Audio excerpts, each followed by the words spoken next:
नमस्कार दोस्तों हमारी आज की कहानी है मायका से पहले ससुराल। भूमिका जी जब रोटी बना रही थी तभी किसी ने दरवाजे की बेल बजाई। भूमिका जी रसोई घर में अपने हाथों में लगे आटे को धो रही थी। तब तक लगातार दरवाजे की कुंडी बजती ही जा रही थी। वह लगातार बोल रही थी, थोड़ा रुको, मैं आ रही हूँ। अब इस उम्र में वह भाग कर भी जा नहीं सकती थी दरवाज़ा खोलने के लिए। जैसे उसने दरवाज़ा खोला और सामने देखा तो उसकी बेटी अनुपम दरवाजे पर खड़ी थी। तब उसे आश्चर्य हुआ कि कुछ बताया भी नहीं, मैंने भी नहीं बुलाया, तो अनुपम अचानक कैसे आ गई। अपनी बेटी को देखकर भूमिका जी बोली, आने से पहले बताना तो चाहिए था। अकेले ही आई हो क्या? जमाई जी और बच्चे कहाँ हैं? भूमिका जी ने एक साथ कई सारे सवाल किए। तभी अनुपम बोली, माँ, क्या कोई अपनी प्यारी इकलौती बेटी का ऐसे स्वागत करता है? मुझे लगा तुम मुझे अचानक देखकर बहुत खुश होगी और सबसे पहले मुझे गले लगा लोगी। यहाँ तो उल्टा ही हो रहा है। शायद तुम दुनिया की पहली माँ होगी जो बेटी को ससुराल से अपने घर आते देख खुश होने के बजाय चिंता में पड़ गई। क्या मैं अकेले इस घर में नहीं आ सकती? क्या हमेशा दामाद और बच्चों के साथ ही आना जरूरी है? बोलकर अनुपम घर के अंदर आ गई और अपना सामान रखकर बोली, भाभी कहाँ पर हो? भाभी जल्दी चाय नाश्ता लेकर आओ, आपकी नंद आई है। बहू घर पर नहीं है, अपने मायके गई है। माँ ने कहा, अच्छा, इसलिए तुम घर संभाल रही हो और खाना बना रही हो? माँ, तुम्हारी बहू के तो बड़े ठाठ हैं। बहू मौज से घूम रही है और सास घर संभाल रही है। देखो ना, अपनी बहू के आने से पहले ही खाना बना कर रखा है। उसे घर आकर कुछ भी काम करने की जरूरत नहीं पड़ेगी। बड़े नसीब लेकर आई है आपकी बहू। और एक मैं हूँ जिसे उसकी सास कभी एक गिलास पानी भी नहीं पूछती। अनुपम ने ताना मारते हुए कहा, बेटा, प्यार और इज्जत ऐसी चीज़ है जो हम पहले किसी को देते हैं और फिर उससे अपेक्षा रखते हैं कि वह भी हमें वापस दे।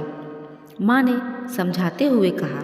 माँ ने आगे कहा, हर एक लड़की को अपनी ससुराल में जगह बनानी पड़ती है। वहाँ कुछ भी आसानी से नहीं मिलता।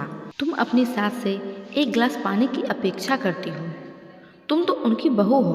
तुम बहू हो, फिर भी तुमने कभी उन्हें एक गिलास पानी दिया है क्या? तुम शादी के बाद ससुराल में रही ही कितने दिन? जब तुम्हारा मन हुआ तब अपनी बैग भरी और सीधा मायके आ जाती हो। मायका और ससुराल एक ही शहर में है। इसका मतलब ऐसा नहीं होता कि तुम जब चाहो तब मायके आ जाओ और जितने दिन चाहो उतने दिन रहकर वापस ससुराल चली जाओ।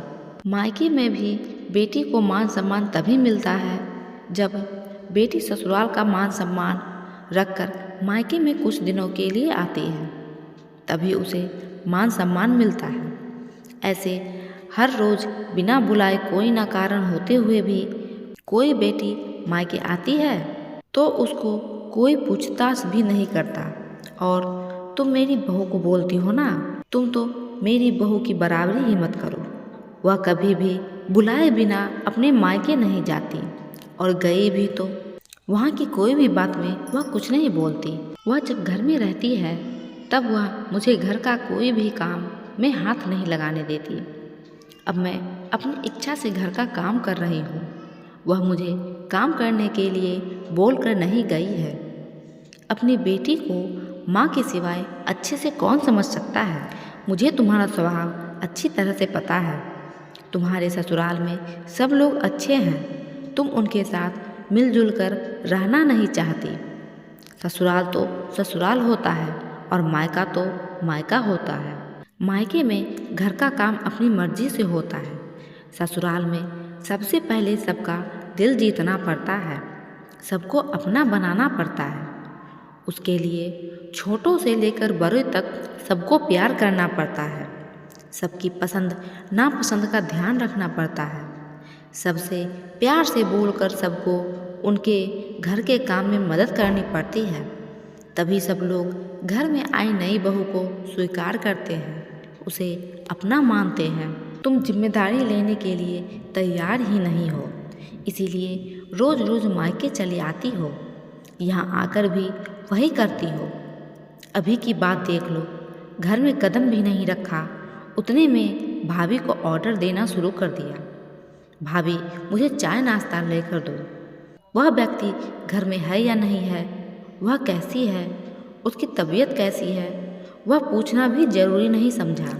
घर में आए मेहमान की मेहमानवाजी होती है, पर उनका बोलना सामने वाले व्यक्ति को पसंद आता है तो मेहमान नवाजी न मांगते हुए पूरी हो जाती है। पर तुम्हारा ऐसा बर्ताव मुझे नहीं पसंद आता, तो तुम्हारे ससुराल के लोगों को कैसे पसंद आएगा।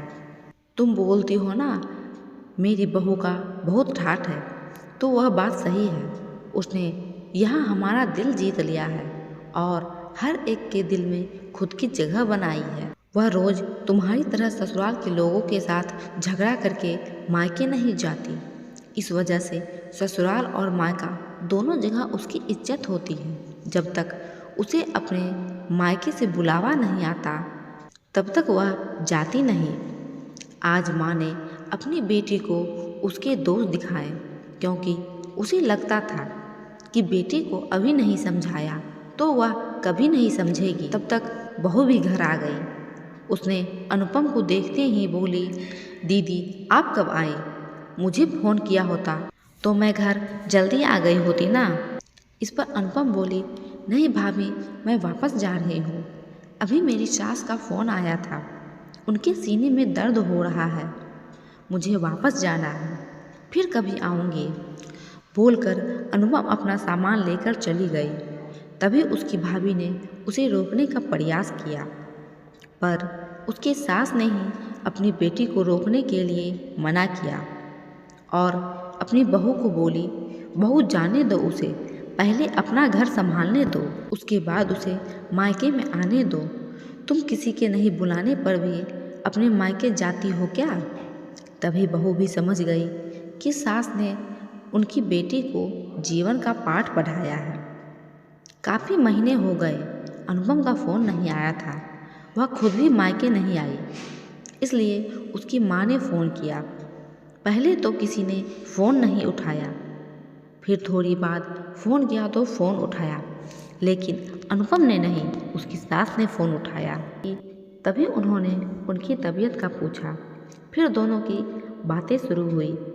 तभी बीच में अनुपम के सास ने उसकी माँ को धन्यवाद किया, तो अचानक उनके ऐसा बोलने पर उनको कुछ समझ नहीं आया।